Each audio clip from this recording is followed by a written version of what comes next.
Hello guys, today we are going to study the problem of Indian agriculture.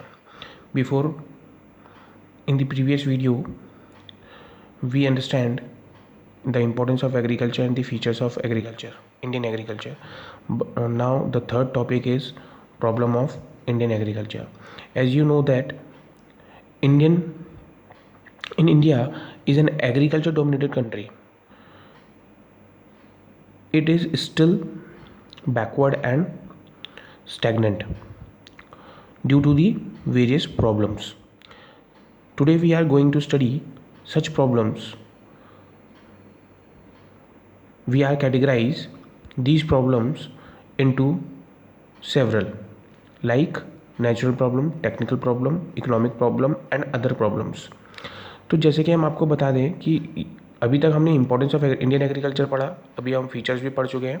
तो problems क्या क्या है, कौन कौन सी प्रॉब्लम्स हैं, बहुत नॉर्मल सी दिक्कतें हैं जो हमारी कंट्री में हैं और ये चलती आ रही हैं. अब तो इस समय ऐसा नहीं है कि एग्रीकल्चर सेक्टर इस समय 21वीं शताब्दी में अगर हम बात करें, 21st सेंचुरी की अगर हम बात करें, तो ये प्रॉब्लम्स अभी भी अलाइव करती हैं. कुछ प्रॉब्लम्स अलाइव करती हैं, कुछ एरियाज़ में, रीजन में अलाइव करती हैं. बाकी ऐसा ये प्रॉब्लम्स कुछ हद तक कम भी हो गई हैं. तो अगर हम बात करें सबसे बड़ी प्रॉब्लम क्या है, हमारी नेचुरल प्रॉब्लम. आपको जैसे कि पता होगा नेचुरल प्रॉब्लम क्या है. नेचुरल प्रॉब्लम से अगर हम बात करें कि अनसर्टेनिटी ऑफ रेनफॉल, अगर हम बात करें कि हमारे देश में, हमारे इंडिया में जिस हिसाब से रेन होती है, रेन का कोई अंदाज़ा नहीं होता है कि कभी भी कब भी पड़ जाती है, गिर जाती है. इतना तो हमारे देश में फैशन और टेस्ट नहीं बदलता जितना कि वेदर कंडीशन बदल जाता है. ये वेदर कंडीशन चेंज होने के पीछे एक कारण भी है कि excessive population and pollution is the major cause behind the uncertainty change in weather condition. Due to this, इससे क्या हुआ, अब ज़्यादा एक्सेसिवली रेनफॉल होना भी बहुत ज़्यादा दिक्कत हो जाती है हमारे फार्मर्स को जो क्रॉपिंग कर रहे हैं. जैसे आपको पता है कि गेहूँ और धान की फसलों में बारिश ज़्यादा पड़ के होने के कारण वो फसल ख़राब हो जाती है. तो आपको जैसे कि पता है कि जैसे जैसे पॉपुलेशन बढ़ने में लगी है, इंडस्ट्रियल सेक्टर भी बढ़ने में लगा है, एग्रीकल्चर का आउटपुट भी कम होने में लगा है, और वेदर कंडीशन की चेंज होने की वजह से the major reason is to behind is totally change the ecosystem in the world. अब इकोसिस्टम चेंज हो गया है तो उसके पीछे एग्रीकल्चर तो सफ़र करेगा ही करेगा. कभी भी मौसम चेंज हो जाना और गर्मी का ज़्यादा बढ़ना, कभी सर्दी का ज़्यादा होना, और ये जो सिस्टम हो रहा है ये एग्रीकल्चर के ऊपर इफ़ेक्ट करता है. ये साइकिल जो है हमारी, ये एग्रीकल्चर के ऊपर इफ़ेक्ट करता है. तो ये it become very crucial problem which is face by the Indian farmers. तो नेचुरल प्रॉब्लम की अगर हम बात करें, uncertainties of rainfall, and in these uncertainties we can not be control or prevented, but the certain measures would be taken by the Indian government to get the relief from these uncertainties by providing the funds. जो हम आगे आने वाली इस video के बाद हम measures बताएंगे आपको कि इन प्रॉब्लम्स को कैसे सॉल्व किया जाता है, क्या क्या स्टेप्स लिए गवर्नमेंट ने, वो हम आगे बताएंगे. अभी हम आज आपको सिर्फ और सिर्फ प्रॉब्लम्स के बारे में बताएंगे. तो नेचुरल प्रॉब्लम में आपका आ जाता है अनसर्टेनिटीज ऑफ रेन. दूसरा आ जाता है आपका लैंड इरोजन्स. लैंड इरोजन्स की अगर हम बात करें तो फर्टिलिटी. अगर आप क्रॉपिंग कंटिन्यूसली करते रहते हैं, एग्रीकल्चर आप कंटिन्यूसली करने में, ऐसी क्रॉपिंग करने में, उससे क्या होता है, जो फर्टिलिटी होती है, सॉइल की जो ताकत होती है वो ख़त्म हो जाती है, और वो सॉइल की ख़त्म होने की वजह से क्या होता है, प्रोडक्टिविटी, आउटपुट क्या होता है, कम होती है.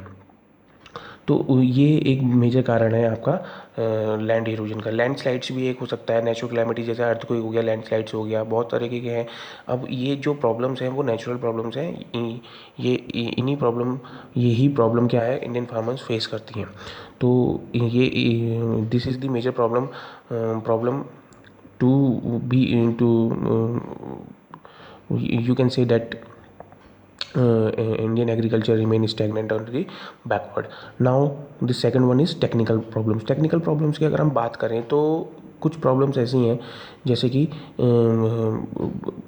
ऑब्सोलीट टेक्निक ऑफ प्रोडक्शन की बात करें यहाँ पर. एयर मीन्स प्रीडोमिनेंट क्या है, हमारा एक कल्चर चलता हुआ आ रहा है कि लोगों का एक कन्वेंशनल आउटलुक चलता हुआ आ रहा है कि हमें जो फार्मिंग करनी है वो हम ओल्ड मेथड से ही हमने करनी है। और and the another reason is also that कि that the poor farmers can not be affordable the high cost of machines and it can not be usable.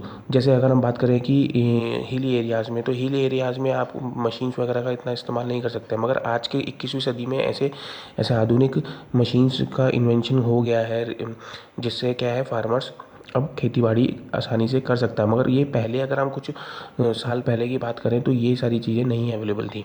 तो ऑब्सोलीट टेक्निक ऑफ प्रोडक्शन, जैसे कि हम बात कर रहे हैं कि पुरानी टेक्निक ये होती थी, लोग अपने हाथों से ही करते थे, बुल काट और बफेलो काट ही यूज़ करते थे। उनके पास कुछ ज़्यादा mean of tools and technique वही होती थी, पुरानी होती थी। तो उसके कारण क्या होता था, आउटपुट भी कम होता था और एग्रीकल्चर क्या होती थी, बैकवर्ड ही होती थी। तो ये एक बड़ा मेजर रीज़न और प्रॉब्लम रहा है। सेकंड है शॉर्टेज और इम्प्रूव सीड्स की अगर हम बात करें तो हाई वैरायटी यील्डिंग सीड्स की जो हम बात करते हैं, HYV सीड्स की बात कर रहे हैं, हाई यील्डिंग वैरायटी सीड्स की अगर हम बात करें तो वो अवेलेबल नहीं थी। इसके कारण ये जो still these seeds available from the Mahajans and they were sold very high prices, but the government failed to provide these seeds at low prices to the farmers।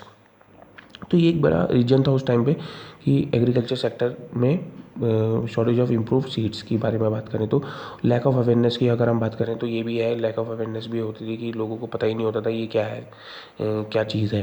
तो इसी की वजह से ही हमारी इंडियन एग्रीकल्चर क्या रही, स्टैग्नेंट रही।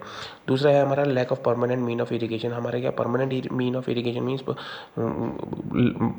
सिंचाई ही नहीं थी परमानेंटली, और ये आज भी प्रॉब्लम है, बहुत बड़ी प्रॉब्लम है कि पानी की still Indian farmers dependent on the rainfall in the most of the regions. अगर हम बात करें हिल एरियाज़ में तो आपको वो वाटर फैसिलिटी मिलेगी नहीं, इरिगेशन फैसिलिटी मिलेगी ही नहीं वहाँ पे, वो तो मानसून के ऊपर ही डिपेंड करते हैं। तो अगर हम प्लेन्स की बात करें तो प्लेन्स में काफ़ी हद तक है, मगर कुछ एरियाज़ में ऐसा नहीं है। तो ये बहुत बड़ी प्रॉब्लम रहे।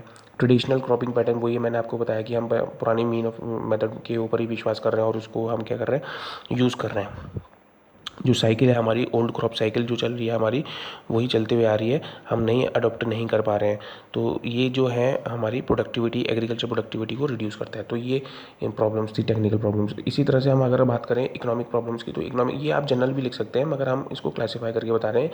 नेचुरल की बात करिए, टेक्निकल की बात करिए, नेक्स्ट है आपकी इकोनॉमिक प्रॉब्लम। इकोनॉमिक प्रॉब्लम में सबसे बड़ी बात ये बता देते हैं कि लैक ऑफ क्रेडिट फैसिलिटी। यहाँ पर क्या है, most of the farmers face difficulty to avail the credit facility fund where they raise the fund. वहाँ कहाँ से फंड से उठाएं, because of illiterate, they were most of the farmers are illiterate and also they don't have any property to be mortgaged. तो यहाँ पर ये बड़ी दिक्कत है कि बैंक जो है हमारे फॉर्मल सेक्टर की अगर हम बात करें तो फॉर्मल सेक्टर में हमेशा जो लोन दिया जाता है वो किसी सिक्योरिटी की बेस में दिया जाता है। ऐसा नहीं होता है कि आप गए और आपको लोन मिल गया। मगर यही चीज़ें जो हैं, आप इनफॉर्मल सेक्टर में आपको कोई डॉक्यूमेंटेशन की रिक्वायरमेंट नहीं होती है। साहूकार, जमींदार, महाजन्स वगैरह क्या करते हैं, ईजिली वो क्या करते हैं, लोन दे देते हैं, but they charge very high rate of interest. आपने क्या किया, अपनी ज़मीन के कागज़ आपने रख दिया और उसकी बेसिस में आपने क्या किया, लोन ले लिया। तो ये बहुत बड़ी प्रॉब्लम थी कि लैक ऑफ क्रेडिट फैसिलिटी की हम बात कर रहे हैं। यहाँ पे फार्मर्स क्या है,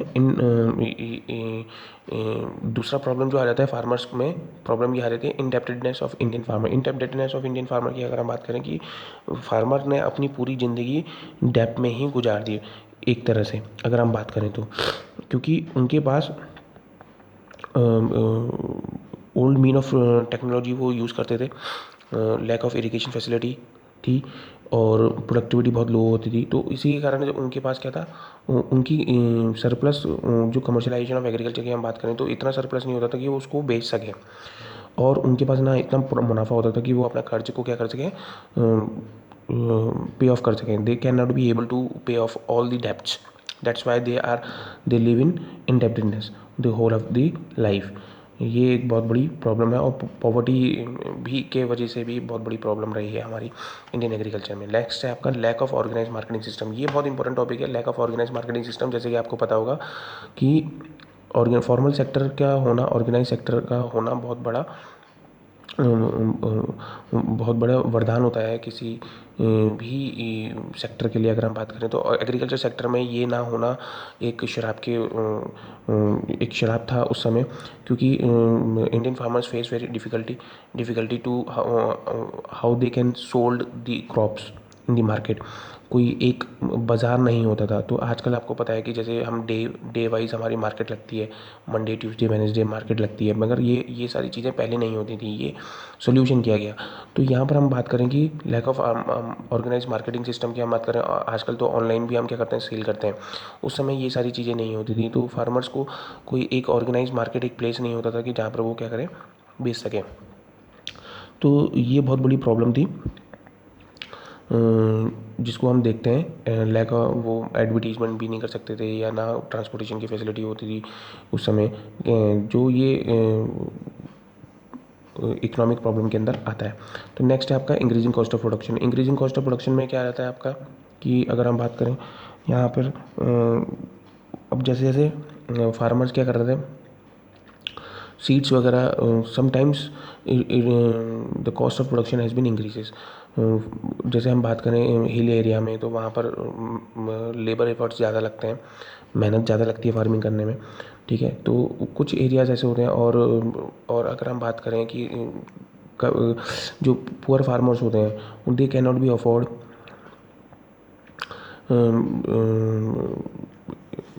high yielding variety seeds and the modern technology.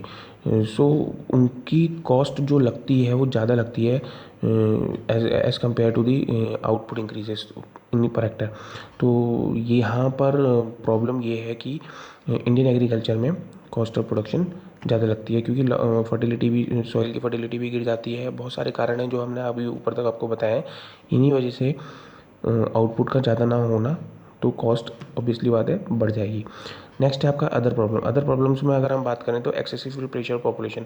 Excessive pressure population की अगर हम बात करें, ये एक मेजर प्रॉब्लम है कि हमारे इंडियन एग्रीकल्चर के ऊपर सबसे ज़्यादा पॉपुलेशन प्रेशर है, और लोगों की नीड्स को फुलफ़िल करना, लोग क्या खाएंगे, एग्रीकल्चर जो है, जो प्रोवाइड करा रही है वही तो खा रहे हैं हम लोग।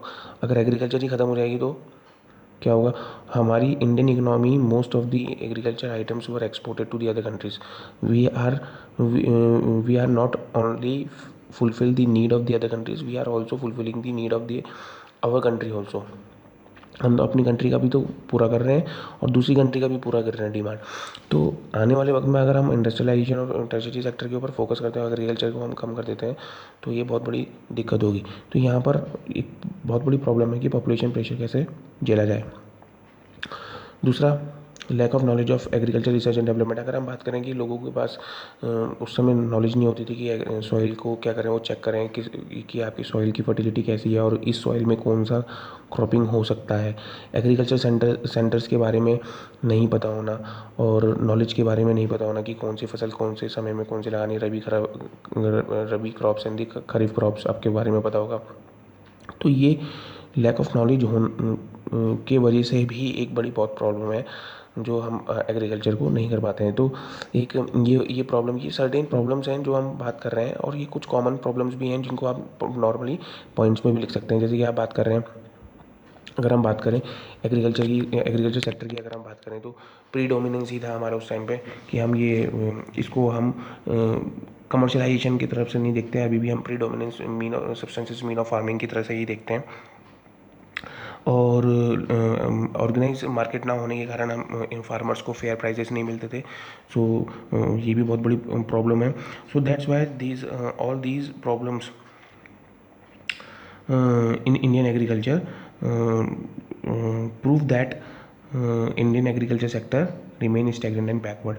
तो ये प्रॉब्लम्स अभी भी क्या है, हमारी अलाइव हैं, और इनको पूरा अभी भी हम इसके ऊपर हम काम कर ही रहे हैं, और मेजर्स हम आपको बताएंगे इसके बाद हम कि किस तरह से हम उसको दूर कर सकते हैं, कौन कौन से स्टेप्स और एक्शंस गवर्नमेंट ने उठाए हैं, और उसका फ़ायदा कहाँ कहाँ तक पहुँचा है। तो यहाँ तक आपकी ये प्रॉब्लम्स हो गए।